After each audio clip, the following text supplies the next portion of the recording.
to talk about walking belts bogging down on the treadmill. Many people ask all the time to buy drive motors to replace for bogging down walking belt when normally the problem is anything but a bad drive motor. There are two main causes for the belt to bog down. One would be a mechanical failure or mechanical loosening of the drive belt or drive pulley or walking belt.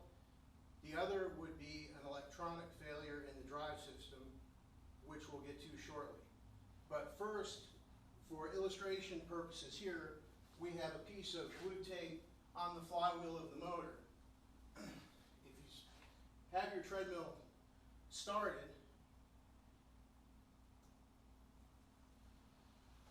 you can see that piece of tape is now but a blur, but at a slower speed, you can see it kind of show up. Now, what I'm going to do is I'm going to induce failure of this drive system by jamming up the walking belt.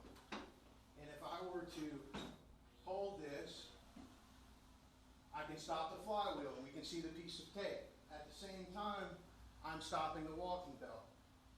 Now, if that flywheel or drive belt was loose, the piece of tape would move when I stop the walking belt.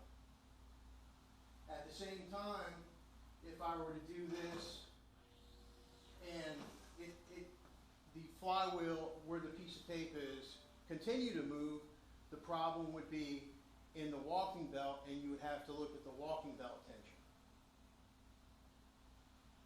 The second thing that could possibly be wrong is excessive amp draw, which is due in part probably in the beginning from a worn out walking belt and deck.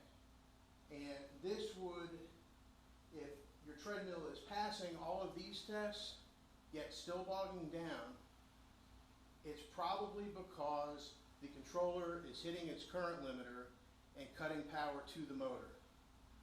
So if all this stuff is working, you have no mechanical slippage, you're going to need to address the motor or controller, have somebody that has a clamp meter to do an amp draw, and see what kind of amperage the treadmill itself is pulling.